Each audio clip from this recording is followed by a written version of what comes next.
ಏನಪ್ಪ ಇದು, ನಮ್ಮನ್ನು ಯಾರು ಎಲ್ಲ ಚಿತ್ರರಂಗ ಬಿಟ್ಬಿಟ್ಟು ಇಷ್ಟು ವರ್ಷ ದೂರಗಳಿದ್ದೀವಿ, ಇವಾಗ ನಮ್ಮನ್ನು ಇಟ್ಕೊಂಡು ಪಿಕ್ಚರ್ ಮಾಡೋಕ್ಕೆ ನಮ್ಮ ಮೇಲೆ ಹಣನ ಇನ್ವೆಸ್ಟ್ಮೆಂಟ್ ಮಾಡೋಕ್ಕೆ ಬಂದ್ಯಾರಂದ್ರೆ ಇವ್ರಿಗೆ ಏನು ಅಂತೇಳಿ ಮೊದಲನೇದಾಗಿ ಅನಿಸಿದ್ದು ನನಗೆ.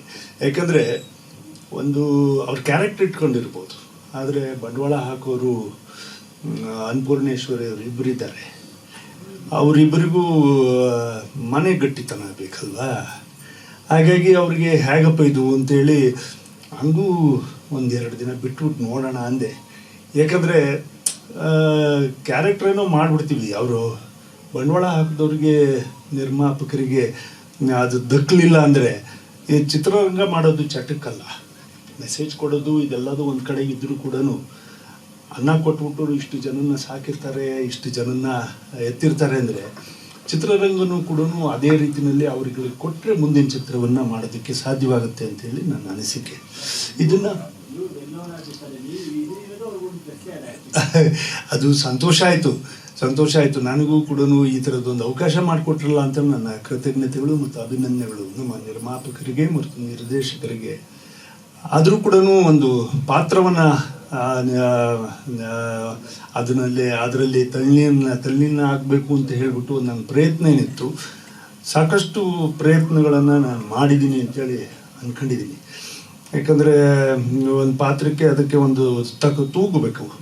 ಅದು ರಾಮಮೂರ್ತಿಯವರು, ನಾನು ನಮ್ಮ ದೊರೆ ಭಗವಾನ್ ಅವರು ಆವಾಗ ಡೈರೆಕ್ಷನ್, ನನ್ನ ಫಸ್ಟ್ ಚಿತ್ರದ ನಿರ್ದೇಶಕರು ಅವರಿಬ್ಬರು. ಅದರಲ್ಲಿ ಅವರು ಅಸೋಸಿಯೇಟ್ ಡೈರೆಕ್ಟರ್ ಆಗಿದ್ದರು ನನ್ನ ಮೊದಲನೇ ಚಿತ್ರ, ಆವಾಗಿಂದ ನನ್ನ ಅವರ ಸಂಪರ್ಕ.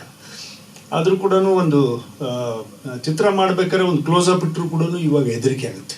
ಏನಪ್ಪ ಇದು, ಇದನ್ನು ನಾನು ಕರೆಕ್ಟಾಗಿ ನಿರ್ದೇಶಕರ ಪ್ರಕಾರವಾಗಿ ಅಥವಾ ಕತೆ ಪ್ರಕಾರವಾಗಿ ನಾನು ಇದ್ದೀನ, ಅಲ್ಲಿ ಆ ಪಾತ್ರದೊಳಗೆ ಬಂದಿದ್ದೀನ ಇಲ್ವಾ ಅಂತೇಳಿ ಅಷ್ಟು ಅನುಮಾನಗಳಾಗ್ತವೆ ಈಗ. ಯಾಕಂದರೆ ಚಿತ್ರ ಇವತ್ತು ಯಾವುದೋ ಒಂದು ಗ್ಲಾಮರ್ ಮೇಲೆ ಅಥವಾ ಒಂದು ಇದ್ರ ಮೇಲೆ ಕಂಟೆಂಟ್ ಇದ್ರ ಮೇಲೆ ಓಡೋದಿಲ್ಲ ಈಗ. ಯಾಕೆ ಎಷ್ಟು ದುಡ್ಡು ಹಾಕಿರ್ತೀರಿ ಅನ್ನೋದ್ರ ಮೇಲೂ ಓಡೋದಿಲ್ಲ ಈಗ. ಚಿತ್ರದಲ್ಲಿ ಏನು ಸತ್ವ ಇದೆ ಅದ್ರ ಮೇಲೆ ಓಡುತ್ತೆ ಅನ್ನೋದು ಜನ, ಅದಕ್ಕೆ ಏನು ಅವರಿಗೆ ಮನಸ್ಸಿಗೆ ತಟ್ಟೋ ರೀತಿಯಲ್ಲಿದ್ದರೆ ಅದು ಎಲ್ಲರೂ ತಗೊಂಡು ಹೋಗುತ್ತೆ ಅನ್ನೋದಕ್ಕೆ ಇವಾಗ ರೀಸೆಂಟಾಗಿ ಬಂದಿರತಕ್ಕಂಥ ಚಿತ್ರಗಳೇ ಸಾಕ್ಷಿ ಅಂತ ಹೇಳಿ ನಾನು ಭಾವಿಸ್ತೀನಿ. ಹಾಗಾಗಿ ಅಂಥ ಒಂದು ಕಥಾವಸ್ತನ್ನು ನಮ್ಮ ನಿರ್ಮಾಪಕರು ಮತ್ತು ನಿರ್ದೇಶಕರು ಮಾಡಿ ನಮ್ಮನ್ನು ಅದರಲ್ಲಿ ಅಳವಡಿಸತಕ್ಕಂಥ ಮಾಡ್ಕೊಂಡಿರ್ತಕ್ಕಂಥದ್ದು ತುಂಬ ತುಂಬ ಸಂತೋಷ ತರ್ತಕ್ಕಂಥ ವಿಚಾರ. ಮತ್ತು ವಿಶೇಷವಾಗಿ ನಮ್ಮ ನಾಯಕಿ ಪಾತ್ರವನ್ನು ವಹಿಸಿರ್ತಕ್ಕಂಥ ರಾಗಿಣಿಯವರು ಭಾಳ ಅದ್ಭುತವಾಗಿ ಈ ಪಾತ್ರವನ್ನು ಮಾಡಿದ್ದಾರೆ. ಯಾಕಂದರೆ ಒಂದು ಸ್ವಲ್ಪ ರೆಬೆಲಸ್, ಒಂದು ಕ್ರಾಂತಿಕಾರಿ ಮನೋಭಾವನೆ ಇಟ್ಕೊಂಡು ಈ ಚಿತ್ರದಲ್ಲಿ ಮೋಲ್ಡ್ ಆಗಬೇಕಿತ್ತು ಅವರು.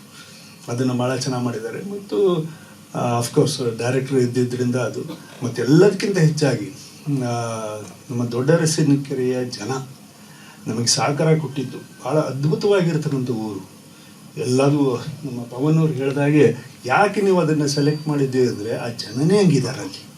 ನೀವು ಹೋಗ್ಬಿಟ್ರೆ ನಮ್ಮ ಮನೆಗೆ ಬನ್ನಿ, ಈ ಇದನ್ನು ತಗೊಳ್ಳಿ, ಇಲ್ಲಿ ಮಾಡಿ, ನೀವು ಆಮೇಲೆ ಏನು ನಿಮಗೆ ಏನು ಊಟ ಮಾಡ್ತೀರಿ, ಏನು ಇದು ಅದು ನಾವು ಒಂಥರ ಫ್ಯಾಮಿಲಿ ಥರ ಮಾಡ್ಕೊಂಡಿದ್ರು.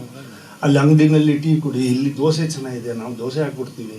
ಆಮೇಲೆ ಯಾರೋ ಪಾತ್ರ ಮಾಡಬೇಕು ಅಂದರೆ ಅಲ್ಲಿ ಒಂದು ಸಣ್ಣ ಸಣ್ಣ ನಮ್ಮ ಊರಿನಿಂದನೇ ಹೆಣ್ಮಕ್ಳನ್ನ ಅವ್ರನ್ನೆಲ್ಲರನ್ನೂ ಕರೆಸಿದ್ರು. ನೀವು ನಂಬುತ್ತೀರೋ ಬಿಡ್ತಿರೋ, ಕೊಟ್ಟಿರೋ ಡೈಲಾಗ್ನ ಅಷ್ಟು ಸ್ಪಷ್ಟವಾಗಿ ಮತ್ತು ಸ್ವಚ್ಛವಾಗಿ ಮಾಡಿರ್ತಕ್ಕಂಥ ಊರವರು ಸಾಮಾನ್ಯ ರೈತರ ಮಕ್ಕಳು. ಅದೇನು ರಕ್ತದಲ್ಲಿ ಅದು ಅಂಬರೀಷ್ ಅವ್ರ ಊರು ಅಂತನೋ ಅಥವಾ ಏನು ಅಂತನೋ ಗೊತ್ತಿಲ್ಲ.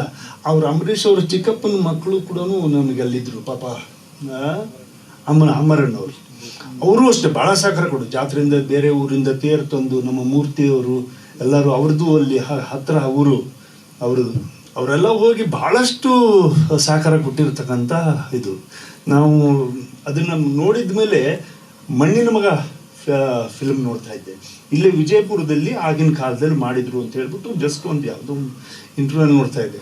ನನಗೆ ಆವಾಗ ರಾಜ್ಕುಮಾರ್ ಅವರು ಮಣ್ಣಿನ ಮಗ ಮಾಡಿದಾಗ ಜನ ಸಹಕಾರ ಕೊಟ್ಟರು, ಅಲ್ಲೇ ಇದ್ದರು. ಕಲ್ಪನವ್ರು ಅಲ್ಲೇ ಇದ್ದರು, ಇವರು ರಾಗಿನವ್ರು ಅಲ್ಲೇ ಹಳ್ಳಿನಲ್ಲೇ ಇದ್ಕೊಂಡಂಗೆ ಇದ್ದು ಎಲ್ಲದನ್ನೂ ಮಾಡಿ ನಮಗೆಲ್ಲರಿಗೂ ಊರಿನವ್ರೆಲ್ಲರೂ ಕೂಡ ಬೀಳ್ಕೊಡ್ಬೇಕಾರೆ ನೀವು ಮತ್ತೆ ಯಾವಾಗ ಬರ್ತೀರಾ ಅನ್ನೋ ರೀತಿಯಲ್ಲಿ ಕೇಳ್ಕೊಂಡಿರ್ತಕ್ಕಂಥ ಇವೆಲ್ಲವೂ ಭಾವನೆಗಳು ತುಂಬ ಚೆನ್ನಾಗಿ ಅನ್ನಿಸ್ತು. ಮತ್ತು ಎಲ್ಲದಕ್ಕಿಂತ ಹೆಚ್ಚಾಗಿ ಕೃಷ್ಣಪ್ಪನವರು ನ್ಯಾಯಬೆಲೆ ಅಂಗಡಿಯ ಇದಕ್ಕೊಂದು ಯಶಸ್ಸಿಗೆ ಮುಂದಕ್ಕೆ ಬಹಳ ದೊಡ್ಡ ಕಾರಣೀಭೂತರು ಆಗ್ತಾರೆ ಅನ್ನೋದು ನನ್ನ ವಿಶ್ವಾಸ ಇದೆ. ಯಾಕಂದರೆ ಅವ್ರದ್ದು ಒಂದು ದೊಡ್ಡ ಬಳಗ ಇದೆ, ಒಂದು ಸಂಘ ಇದೆ. ಈ ಮೆಸೇಜನ್ನ ಅವರಿಗೆ ತಲುಪಿಸ್ಬೇಕು ಅನ್ನೋದಾದರೆ ಇವರ ಶಕ್ತಿ ಭಾಳ ಅಗತ್ಯತೆ ಇದೆ ಅಂತೇಳಿ ನಾನು ಭಾವಿಸ್ತೀನಿ.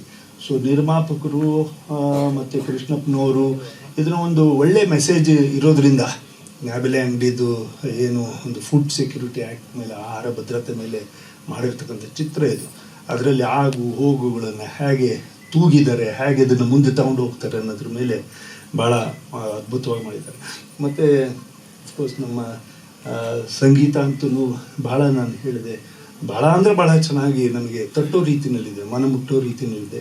ಮತ್ತು ನಮ್ಮ ಡ್ಯಾನ್ಸ್ ಕೊರಿಯೋಗ್ರಾಫರು ಬಾಲನವರು ಅವರು ಎಷ್ಟು ಚೆನ್ನಾಗಿ ಟೈಮ್ ಇಷ್ಟೇ ಇತ್ತು. ಒಂದು ಪೂರ್ಣ ಒಂದಿನ ಮೋಡ ಹಾಕೊಂಬಿಟ್ಟಿತ್ತು, ಮಳೆ ಒಂದಿನ ಬಿಸಿಲು ನಿಲ್ಲಕ್ಕಾಗೋದಿಲ್ಲ ಅಂಥ ಬಿಸಿಲು ಆ ಥರ ಇದರಲ್ಲಿ.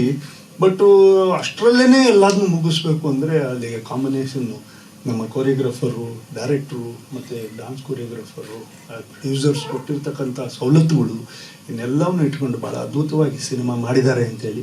ಮತ್ತು ಇದ್ರ ಜೊತೆಗೆ ರಾಮಮೂರ್ತಿಯವ್ರ ಮಕ್ಕಳು ಅವರು ಹಿಂದೆ ನಿಂತುಬಿಟ್ಟು the real director I am telling you. ಅಂದರೆ ನಮ್ಮ ತಪ್ಪನ್ನ ಮತ್ತು ಎಲ್ಲ ತಂಡದ ತಪ್ಪನ್ನ ಎತ್ತೆತ್ತಿ ಸಣ್ಣದು ಇಲ್ಲೆಲ್ಲದನ್ನೂ ಕೂಡ ಹಿಡಿದುಬಿಟ್ಟು ಮಾಡಿರ್ತಕ್ಕಂಥದ್ದು ಅದ್ಭುತ.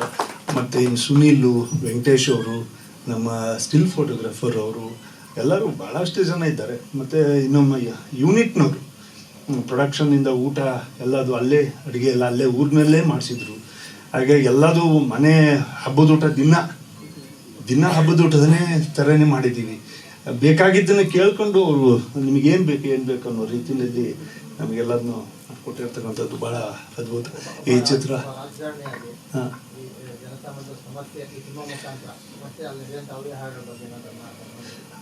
ಅದ್ರ ಈ ಕಥೆನ ನನಗೆ ನರೇಟ್ ಮಾಡಿದಾಗ ಅವರೇ ಎಲ್ಲ ಮಾಡ್ಕೊಂಬಂದ್ಬಿಟ್ಟಿದ್ರು, ನನ್ನಿಂದ ಏನು ಇರಲಿಲ್ಲ. ಬಟ್ ಕೆಲವು ನನ್ನ ಅನುಭವಗಳನ್ನು ಹೇಳಿದೆ. ಯಾಕಂದರೆ ಮಲೆನಾಡು ಭಾಗಕ್ಕೆ ಬಯೋಮೆಟ್ರಿಕ್ಕಿಗೆ ನಮಗೆ ಸರಿಯಾಗಿ ಸವಲತ್ತು ಸಿಗೋದಿಲ್ಲ. ಒಬ್ಬೊಬ್ಬ ರೈತ, ಒಬ್ಬ ಕಾರ್ಡ್ದಾರ ಅವನಿಗೆ ಬಯೋಮೆಟ್ರಿಕ್ನ ಮಾಡಲಿಲ್ಲ ಅಂದರೆ ಅವನಿಗೆ ಅಕ್ಕಿ ಕೊಡೋದಿಲ್ಲ. ಈ ಥರದ್ದೆಲ್ಲ ಸಮಸ್ಯೆ ನಾನು ಹೇಳಿದೆ.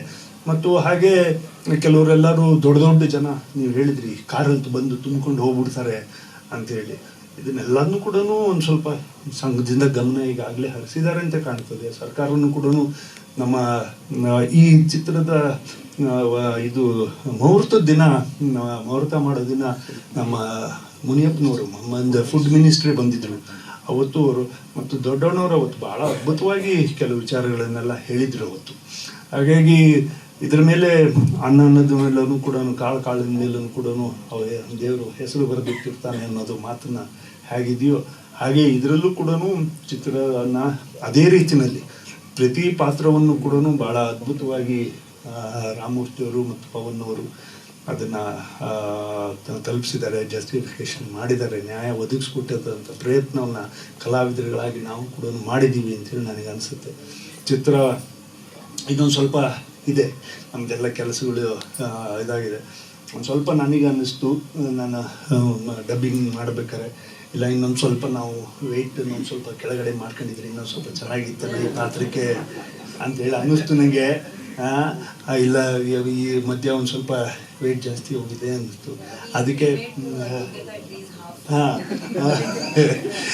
ಹಾಗಾಗಿ ಅನ್ನಿಸ್ತು ನನಗೆ. ಅದ್ರ ಪ್ರೋಸೆಸ್ಸಲ್ಲಿ ಇದ್ದೀವಿ, ಮಾಡ್ತೀನಿ. ಯಾಕಂದರೆ ಚಿತ್ರರಂಗದಲ್ಲಿ ಇವತ್ತು ಯಾವ ಅವಕಾಶ ಇವ್ರು ಕೊಟ್ಟಿದ್ರೆ ಮತ್ತೊಬ್ಬರು ಬಂದು ಒಂದು ಅವಕಾಶ ಕೊಟ್ಟಾಗೂ ಕೂಡ ಆ ಪಾತ್ರಕ್ಕೆ ಒಂದು ಸ್ವಲ್ಪ ನ್ಯಾಯ ಒದಗಿಸ್ಕೊಡೋದಕ್ಕೆ ನಾವು ಕೂಡ ಸಿದ್ಧತೆಗಳನ್ನು ಮಾಡ್ಕೊಳ್ಳೋದು, ಅವತ್ತೇ ಸಿದ್ಧತೆಗಳನ್ನ ಮಾಡೋಕ್ಕೆ ಆಗೋದಿಲ್ಲ ಅಂತೇಳಿ ಅನ್ನಿಸ್ತು. ಹಾಗಾಗಿ ಅದನ್ನು ಆ ಪ್ರೋಸೆಸ್ಸಲ್ಲಿ ಇದ್ದೀವಿ. ಯಾವಾಗಲೂ ಕಲಾವಿದರುಗಳು ಅದನ್ನು ರಾಜ್ಕುಮಾರ್ ಅವರಿಂದನೇ ನಾವು ಕಲಿಬೇಕು. ಕಡೆಯವರೆಗೂ ಅವರು waist size it was 32, it never went down or never came up. ಹಾಗೆ ಕಲಾವಿದರುಗಳು ಕಡೆಯವರೆಗೂ ಕೂಡ ಕಲಾವಿದರಾಗಿ ನಾವು ಬದುಕಬೇಕು, ಕಲಾವಿದರಾಗಿರಬೇಕು ಅಂದರೆ ಅದಕ್ಕೊಂದು ಶಿಸ್ತು ಬೇಕು ಅಂತೇಳಿ ನಾನು ಅನ್ಕೊಳ್ತೀನಿ. ಆ ಶಿಸ್ತಿಂದ ಒಂದು ಸ್ವಲ್ಪ ಜಾರಿದ್ದೀವಿ, ಅದನ್ನು ಸರಿಯಾಗಿ ತಗೊಳ್ತಕ್ಕಂಥ ಕೆಲಸ ನಾವು ಮಾಡಬೇಕಾಗತ್ತೆ ಅಂಥೇಳಿ ಈ ಸ್ಕ್ರೀನಲ್ಲಿ ನೋಡಿದಾಗ ಅನ್ನಿಸ್ತು. ಹಾಗಾಗಿ ಅದನ್ನು ಮಾಡ್ಕೊಳ್ತೀವಿ. ಅದೇ ಹೇಳಿದ್ನಲ್ಲ, ಈಗ ಅನ್ನಪೂರ್ಣೇಶ್ವರಿಯವ್ರು ಕರೆದು ಇನ್ನು ಅನ್ನದಾತರು ಯಾರ್ಯಾರು ಇದ್ದಾರೋ ಗೊತ್ತಿಲ್ಲ. ಹೌದು, ಬಂದರೆ ಮಾಡೋಣ. ಯಾಕಂದರೆ ಯಾವಾಗಲೂ ಅನಿಸುತ್ತೆ, ಒಂದೊಂದ್ಸರಿ ಪೋಸ್ಟ್ ನೋಡಿದ ತಕ್ಷಣವೇ ಬೇರೆ ನಾಯಕರುಗಳನ್ನು ಅಥವಾ ಬೇರೆ ಚಿತ್ರಗಳ ಇದನ್ನು ನೋಡಿದ ತಕ್ಷಣ ಎಲ್ಲಪ್ಪ ನಮ್ಮದೆಲ್ಲ ಮಿಸ್ ಆಗೋಗ್ಬಿಟ್ಟಿದ್ದಾವೆ ಅನಿಸುತ್ತೆ. ಹಾಗಾಗಿ ಇವತ್ತು ಮತ್ತೊಂದು ಸರಿಯಾದ ಅವಕಾಶವನ್ನು ನಮಗೆ ಸರ್ಕಾರಿ ನ್ಯಾಯಬೆಲೆ ಅಂಗಡಿಯಿಂದ ಕೊಟ್ಟಿದ್ದಾರೆ. ಆ ನ್ಯಾಯ ಒದಗಿಸ್ಕೊಡ್ತಕ್ಕಂಥ ಕೆಲಸವನ್ನು ನಾವು ಮಾಡೋಣ. ಚಿತ್ರರಂಗನೂ ಕೂಡ ಯಾವ ವಿಶ್ವಾಸವನ್ನು ಕಲಾವಿದರುಗಳ ಮೇಲೆ ಮತ್ತೊಂದು ಸಾರಿ ನಮಗೊಂದು ಅವಕಾಶವನ್ನು ಕೊಟ್ಟಿದೆ. ಚಿತ್ರರಂಗದ ಎಲ್ಲ ನಿರ್ದೇಶಕರಿಗೆ, ನಮ್ಮ ನಿರ್ಮಾಪಕರಿಗೆ ಮತ್ತು ಸಹ ಕಲಾವಿದರುಗಳಿಗೆ, ಯಾರ್ಯಾರು ನಮ್ಮ ಜೊತೆಗೆ ಇಲ್ಲ, ನಾವು ರಾಗಿಣಿಯವರು ಸ್ವಲ್ಪ ಕಮರ್ಷಿಯಲ್ ಆಗಿ ಒಂದು ಸ್ವಲ್ಪ ಇದು ಇಲ್ಲ ನಾಯಕನನ್ನು ಏನಾದರೂ ಚೇಂಜ್ ಮಾಡ್ತೀರಾ ಅಂತ ಕೇಳಿದ್ದಾರೆ ಅಂತ ಹೇಳಿ. ಯಾಕಂದರೆ ಆ ವಾತಾವರಣ ಬೇಕಾದಷ್ಟು ಜನ ಆರ್ಟಿಸ್ಟ್ಗಳಿದ್ದಾರೆ ಒಂದು ಸ್ವಲ್ಪ ಮೂಮೆಂಟಲ್ಲಿರೋ. ಆದರೆ ಅವ್ರನ್ನ ಬಿಟ್ಬಿಟ್ಟು ಇಲ್ಲ ಕುಮಾರ್ ಆದ್ರೂ ಸರಿ ನಾನು ಮಾಡ್ತೀನಿ ಅಂತ ರಾಗಿಣಿಯವರು ಒಪ್ಪಿದ್ದು. ನಾವು ಇಲ್ಲ ನಾವು ಹೀಗೆ ಇದ್ದೀವಿ ಅಂತ ಹೇಳ್ಬಿಟ್ಟು ನಾವು ಕೂಡ ಹೀಗೆ ಮಾಡಿಬಿಡೋಣ ಅಂಥೇಳಿ ನಾವು ಮುಂದೆ ಬಂದಿದ್ದು. ಇವೆಲ್ಲ ಒಂದೊಂದು ಅವಕಾಶಗಳು ಅಂತೇಳಿ ಕಾಣಿಸುತ್ತೆ.